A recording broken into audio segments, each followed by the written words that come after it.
let me turn to the third question. Is contemporary history also being rewritten? Because what we've seen in recent times is also references to recent social justice movements, references to the emergency, references to the Gujarat riots, references to social justice movements are also in a way dangerously being removed. So is that also happening in some way, and how is that to be seen? Mr. Sharma, is that your worry also? That it's not just about the distant past, but even what has happened in the 60s, 70s, Naxalism, emergency, all of that is being rewritten in a way.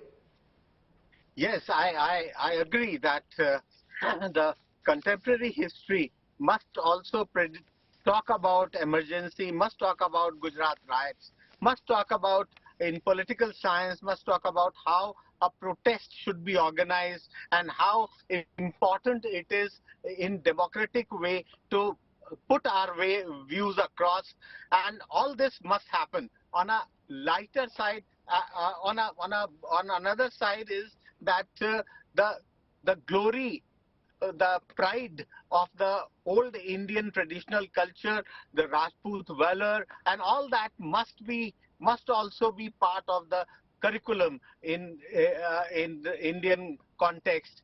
On lighter side, I wanted to say the Mughal garden has been named as Amrit Garden now, and I am very fond of Mughlai. I don't know what to say, that maine Amrit kha liya aur amar ho gaya. That's right. Well, okay, we will, the Mughlai paratha and of course the Mughal gardens are, of course, have all become Amrit in the time. But let's come back to this. Contemporary social movements, and that is a real concern, Professor Makhanlal. Why should students of today not know more about the emergency?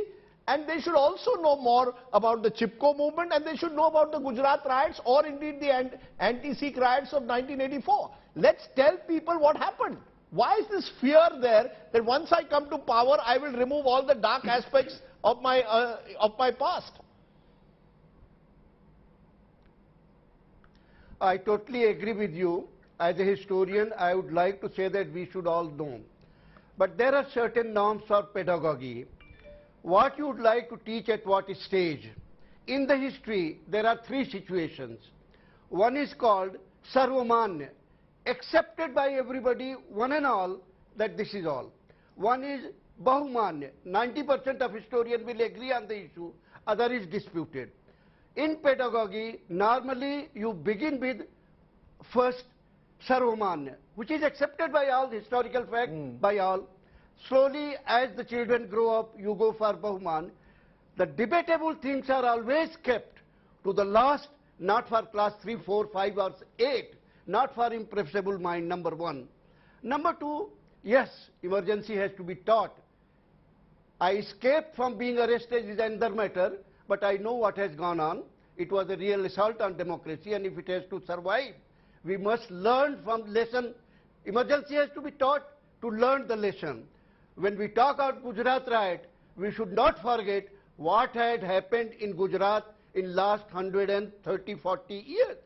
There has not been a single year when Gujarat did not witness the riots, and in 1968-69, you know, almost 5,000 people, Hindus and Muslims, I am not pointing out, they were killed during the time of Chimanbhai Patel and other people.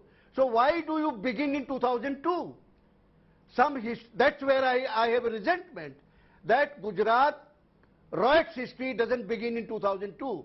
It begins 130 years ago, and there are many books. One of the masterpieces is R.N.P. Singh, Rights and Wrong. Professor Makhanlal, you're saying don't be selective, don't pick and choose. Mridula Mukherjee, is that part of the problem? Pick and choose. When there is a Congress government, they will be conscious of trying to ensure the emergency doesn't get center stage. Now you've got a BJP government, they will ensure, for example, that they don't want references to Gujarat 2002.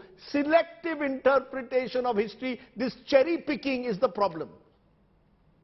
But I mean, the facts that have just been cited don't support what you're saying. I mean, the emergency, the references, the passages on emergency have been removed. So obviously, this is not, there have to be other reasons also why it's happening.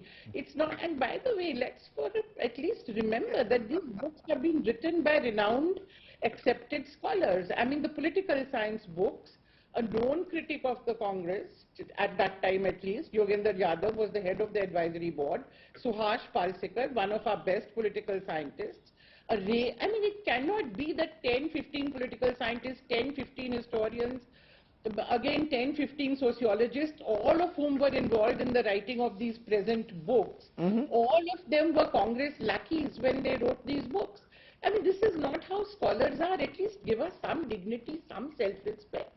We don't change our views according to the government in power. Otherwise, why would I be speaking the way I am today? Okay. At least grant us some integrity at least.